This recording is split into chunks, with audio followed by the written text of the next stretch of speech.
और अब आते हैं हम हमारे दूसरे वीडियो पे एल्केन बनाने की दूसरी विधि को लेकर के, और इस विधि का नाम है वुड्स अभिक्रिया।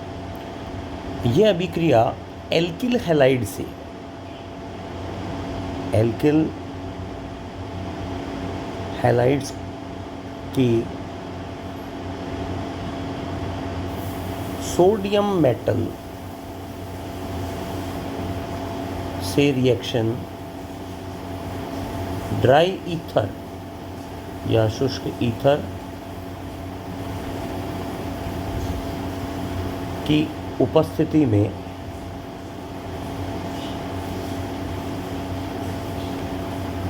करवाते हैं। इस रिएक्शन को हम दो पार्ट्स में डिवाइड कर सकते हैं। एक रिएक्शन होती है जिसको हम सरल या सममित, सिंपल और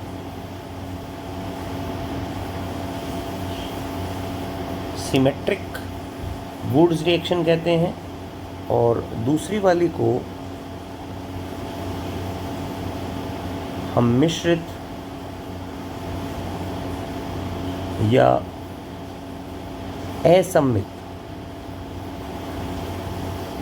वुड्स अभिक्रिया कहते हैं। इंग्लिश में हम इसको कह देंगे मिक्स्ड और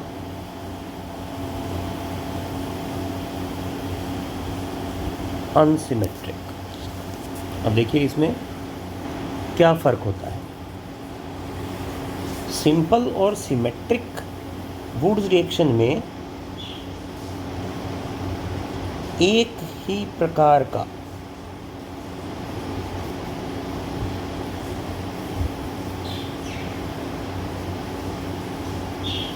एल्किल हैलाइड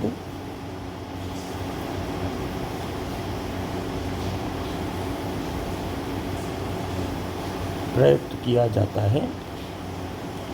जैसे मान लीजिए कि हमने कोई जनरल रिएक्शन हम लिख रहे हैं, RX एल्किल हैलाइड है, तो इनके 2 मोल्स हम यूज़ में लेंगे, तो दूसरा हमने XR लिख दिया, और इनको सोडियम की प्रेजेंस में हमें करवाना है। यहाँ पर हम शुष्क ईथर विलायक में इसका सॉल्यूशन बनाएंगे, और जब हम इसको गर्म करेंगे तो यहाँ से ये 2 NaX निकल जाएगा, और प्रोडक्ट आपका बन जाएगा R प्लस 2 NaX। इसी एक रिएक्शन को अगर हम पर्टिकुलर लिखें तो R की जगह हम ले लेते हैं मिथाइल, X की जगह हमने ले लिया ब्रोमीन, तो ये बन गया मिथाइल ब्रोमाइड। तो मिथाइल ब्रोमाइड के 2 मोल जब हम लेते हैं और उसको सोडियम के साथ रिएक्ट करवाते हैं in presence of dry ether, तो यहाँ पर 2 NaBr निकल जाएगा, और प्रोडक्ट बन जाएगा CH3CH3 प्लस 2 NaBr। अब CH3CH3 का मतलब हो गया कि यहाँ पर आपका बन गया एथेन, जो कि 2 कार्बन वाला कंपाउंड है। अब देखिए इस रिएक्शन में जब हमने शुरुआत में रिएक्टेंट लिया वो 1 कार्बन वाला है, और हमारा जो प्रोडक्ट बना वो 2 कार्बन वाला है। इसका मतलब यहाँ पर क्या हुआ, यहाँ पर सजातीय श्रेणी का आरोहण हुआ है, वृद्धि हुई है कार्बन परमाणुओं की संख्या में, तो हम इसको कहेंगे सजातीय श्रेणी का आरोहण। आरोहण का मतलब ऊपर चढ़ना, ठीक है, और इसको हम इंग्लिश में कह सकते हैं असेंडिंग इन होमोलोगस सीरीज। हम किसी होमोलोगस सीरीज को असेंडिंग साइड में हम जा रहे हैं, हम बढ़ रहे हैं आगे की तरफ। यहाँ पर एक चीज़ हमें नोट डाउन करनी है कि इस सिमेट्रिकल वुड्स रिएक्शन में, सिंपल वुड्स रिएक्शन में केवल सम संख्या कार्बन युक्त एल्केन्स का संश्लेषण होगा, सिंथेसिस होगा। इसमें ओड नंबर में, विषम संख्या में जो कार्बन होते हैं ऐसे एल्केन्स का संश्लेषण नहीं होता है। ठीक है, तो जैसे हम देख सकते हैं यहाँ पे कौन कौन से एल्केन्स बनेंगे।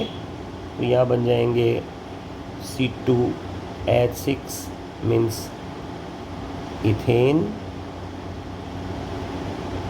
C4H8 यानी कि ब्यूटेन। ब्यूटेन लेने के लिए हमें क्या करना पड़ेगा, एल्किल हैलाइड दोनों साइड में, मतलब 2 मोल्स हमें लेने पड़ेंगे इथाइल हैलाइड के। तो इथाइल और इथाइल जुड़ करके ब्यूटेन बना देंगे। इसी तरीके से अगर C4H8 नहीं है, ये C4H10 है, C6H14 और यहाँ बन जाएगा ये हेक्सेन।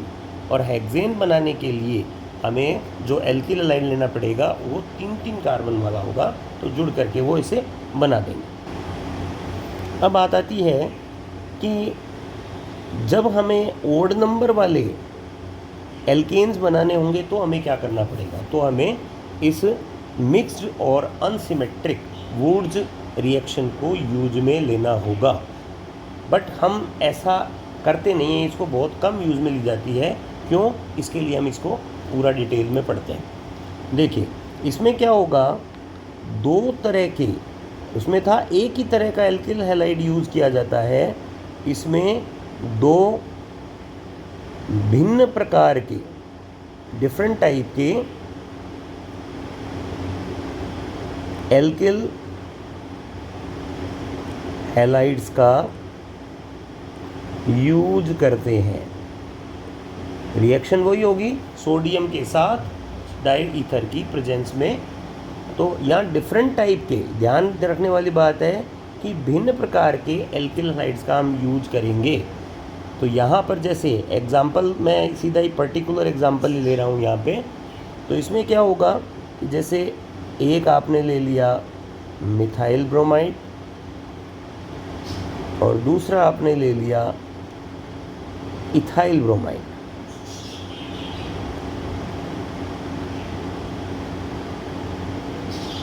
ठीक है, मैंने सोडियम की अभी नंबर फिक्स नहीं किए। तो अब देखिए होगा तो यहाँ पर सोडियम और ब्रोमीन की रिएक्शन हो जाएगी और ये साइड वाले जो CH3 और C2H5 एल्काइल ग्रुप्स हैं वो आपस में अटैच हो जाएंगे। तो CH3 C2H5 जिसको हम कह सकते हैं प्रोपेन, इसको और सिंपल फॉर्म में हम ऐसे भी लिख सकते हैं CH3 CH2 CH3। ठीक है, लेकिन यहाँ पर जो कॉम्बिनेशन होगा वो केवल इनका ही नहीं होगा। यहाँ बहुत सारे, हमने 2 मोल लिए हैं और 2 मोल जब हम एल्किल हैलाइड के लेंगे तो उसमें बहुत सारे मॉलिक्यूल्स होंगे। मोल जो होता है वो 6.023 इंटू 10⁻23 मॉलिक्यूल्स का मॉलिक्यूल्स का नंबर होता है। तो इतने नंबर में जब मॉलिक्यूल है तो उसमें जितनी भी प्रोबेबिलिटी, जितनी भी प्रायिकता संभव है वो सारी होगी। तो सारी होगी तो ये तो एक ही तरह की प्रोबेबिलिटी हमने डिस्कस की है। हो सकता है ये वाला जो पार्ट है ये वापस ऐसे ही दूसरे किसी मॉलिक्यूल से टकराए, वो भी संभावना है। ये वाला इसी तरह के दूसरे मॉलिक्यूल से टकराए, ये भी संभावना है। तो होगा यहाँ पर क्या कि इसके साथ साथ ये दोनों कंपाउंड भी बनेंगे। तो CH3 से और C2H5 जब C2H5 से जुड़ जाएगा या प्रोपेन के साथ साथ इथेन और ब्यूटेन भी बन जाएंगे।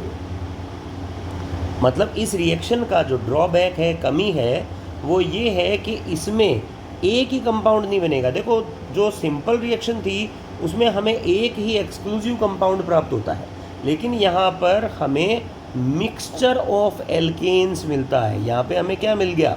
मिक्सचर ऑफ एल्केन्स, एल्केनों का मिश्रण प्राप्त हो गया।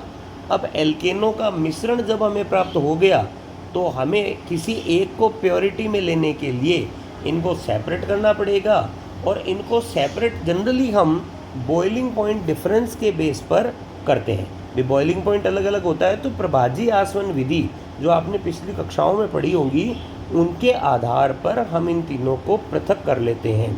लेकिन यहाँ पर इस विधि द्वारा भी इनको पृथक किया जाना बहुत मुश्किल है, क्योंकि इन तीनों एल्केन्स का बॉइलिंग पॉइंट डिफरेंस बहुत ही कम होता है। तो यहाँ पे हम लिख देते हैं इन एल्केन्स का बॉइलिंग पॉइंट अंतर, क्वथनांक अंतर, बॉइलिंग पॉइंट अंतर बहुत कम होने के कारण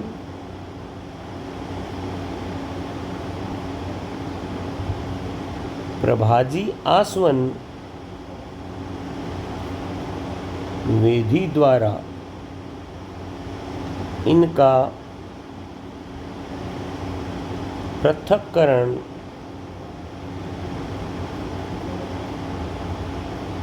संभव नहीं है।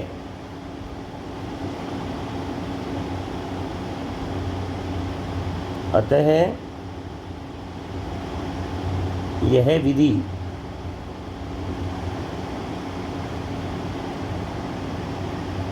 बहुत कम प्रयुक्त की जाती है।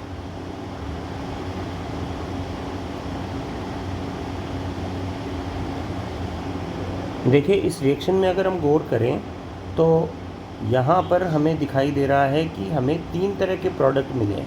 मतलब हर एक जो ग्रुप है, एल्काइल ग्रुप है, उसके हमें 3 मोल दिखाई दे रहे हैं। देखिए, एक यहाँ पर दिखाई दे रहा है,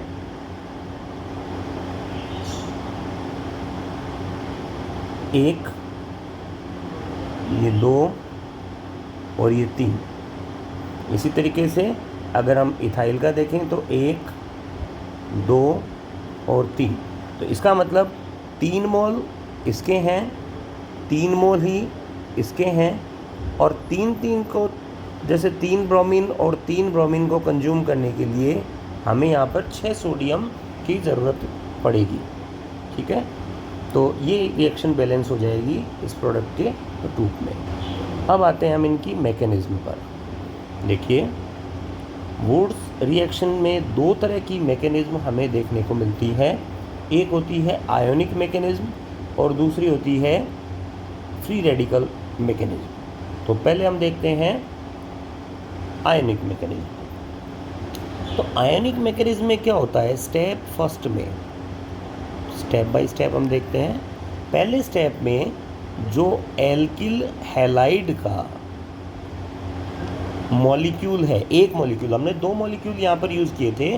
पहला मॉलिक्यूल एल्किल हैलाइड का सोडियम के दोनों एटम के साथ रिएक्ट करता है। अब हम जानते हैं कि सोडियम क्या होता है, एक मेटल, और मेटल क्या करेगा, मेटल अपने इलेक्ट्रॉन्स को बाहर निकाल करके खुद पॉजिटिव चार्ज गेन करना चाहता है। Is that clear? तो ये हो गया यहाँ पे।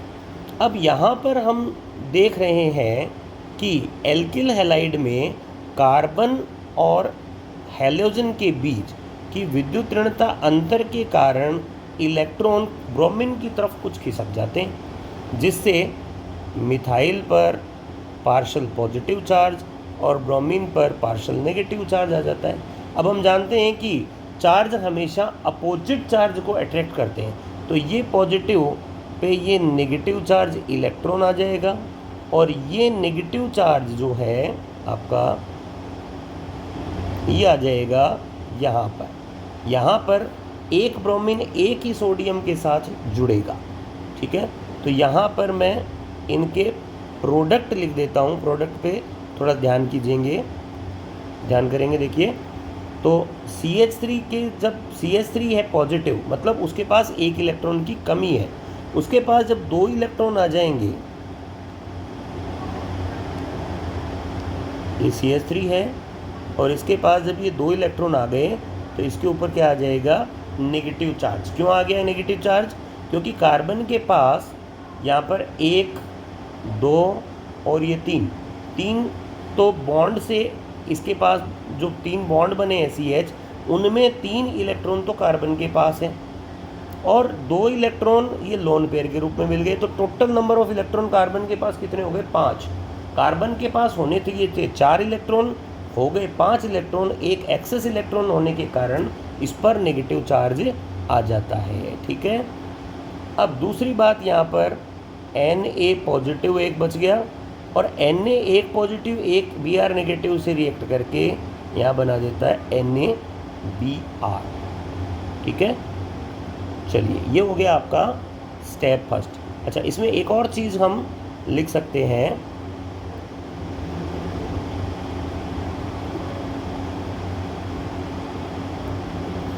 कि ये नेगेटिव है, ये पॉजिटिव है, ये आपस में जब जुड़ेंगे तो यहाँ पर ये बना देंगे CH3,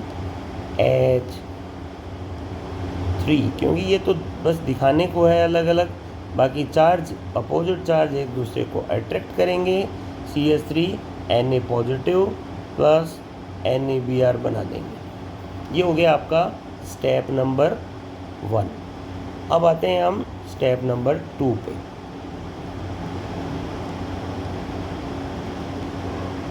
स्टेप नंबर 2 में जो ये हमारा सोडियम सॉल्ट ऑफ मिथाइल कार्बेनियन बना है, उसके साथ दूसरा मोल जो बचा था हमारा एल्किल हैलाइड का, वो रिएक्ट करता है।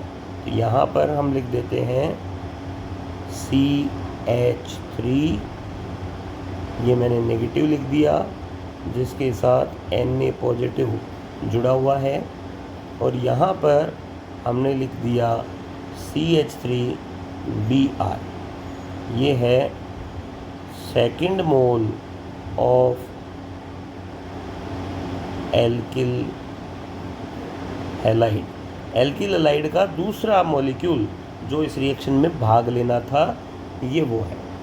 ठीक है, चलिए अब यहाँ पर ये अभिक्रिया जो होती है एल्किल हैलाइड की, आपने पढ़ी होगी अभिक्रिया 12th क्लास में, कि मिथाइल ब्रोमाइड जो 1 डिग्री एल्किल हैलाइड है, ये SN2 प्रकार की अभिक्रिया देता है। ये SN2 देता है और SN2 में पीछे से अटैक होता है। तो भी आगे तो ये ध्रुवित हो गया, पोलराइज हो गया CH3Br बॉन्ड, तो जिस पे पार्शल पॉजिटिव और पार्शल नेगेटिव आ गए। इसके पार्शल पॉजिटिव को दूर करने के लिए पीछे से इस कार्बेनियन का अटैक हो जाएगा, और इसका अटैक होने से हमारा कंपाउंड बन जाएगा ये। देखिए, तो यहाँ पर ये CH3 जिसने पीछे से अटैक किया और ये CH3 पे जुड़ गया। यहाँ जैसे ही CH3 नेगेटिव हटा तो Na पॉजिटिव इससे अलग हट गया और ये जा कर के जुड़ गया Br से। तो इस प्रकार से ये बन जाता है आपका फाइनल प्रोडक्ट इथेन आयनिक क्रियाविधि के द्वारा। अब हम आते हैं दूसरी प्रकार की क्रियाविधि, जिसको हम कहते हैं मुक्त मूलक क्रियाविधि। मुक्त मूलक क्रियाविधि में थोड़ा सा अलग होगा। इसमें क्या होगा, फर्स्ट स्टेप में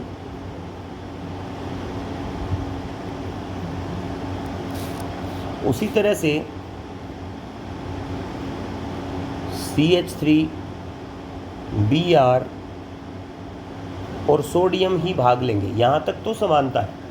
लेकिन चूंकि ये मुक्त मूलक क्रियाविधि है, तो मुक्त मूलक क्रियाविधि में मुक्त मूलक बनाने के लिए समांश विखंडन होता है। तो यहाँ पर हमें इस बॉन्ड का समांश विखंडन दिखाना है। और सोडियम ये एक परमाणु है, और मुक्त मूलक स्पीसीज जो होती है, free radical species are those species which bear number of electron equal to its atom. Atom के बराबर हो, परमाणु के बराबर हो, ऐसी स्पीसीज को हम मुक्त मूलक कहते हैं। तो ये सोडियम जो है, इसको सोडियम परमाणु भी कह सकते हैं या सोडियम मुक्त मूलक भी कह सकते हैं। तो मैं यहाँ लिख देता हूँ सोडियम परमाणु या मुक्त मूलक। ठीक है, चलिए। तो यहाँ पर जैसे ही समांश विखंडन हुआ तो इसके बीच में क्या होता है, यहाँ पे इससे बनने वाले जो पार्ट हैं CH3 dot plus Br dot, ये बन जाते हैं इससे, और Na डॉट यहाँ पर ऑलरेडी पड़ा है, ये Na लिख दो चाहे Na डॉट लिख दो, ये Na डॉट Br डॉट से रिएक्ट कर लेगा और बना देगा NaBr। तो यहाँ पर हमारा जो प्रोडक्ट बन जाएगा इससे CH3 डॉट सेपरेट हो जाएगा और Na डॉट और Br डॉट मिल करके बना देंगे NaBr। तो ये हो जाता है हमारा स्टेप फर्स्ट। इसको हम इरेज कर देते हैं।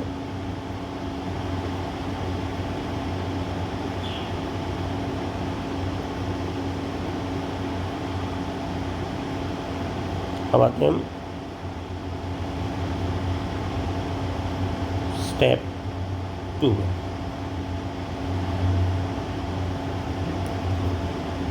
स्टेप 2 में देखिए, अगर हम आपने पीछे पढ़ा है मुक्त मूलक क्रियाविधि में अंतिम पद जो होता है वो होता है श्रृंखला समापन पद, जिसमें बने हुए जितने भी प्रकार के मुक्त मूलक होते हैं वो आपस में टकराने से मुक्त मूलक का बॉन्ड बना लेते हैं। जैसे ये डॉट है, दोनों डॉट आपस में जुड़ करके यहाँ पर बॉन्ड का फॉर्मेशन कर लेंगे। तो बस ये बन गया हमारा उत्पाद, ये एथेन, और बाई प्रोडक्ट NaBr हमारा यहाँ पहले ही बन चुका है। तो इस प्रकार से हम वुड्स अभिक्रिया को इन दोनों क्रियाविधियों द्वारा समझा सकते हैं। आज के लिए इतना ही, धन्यवाद।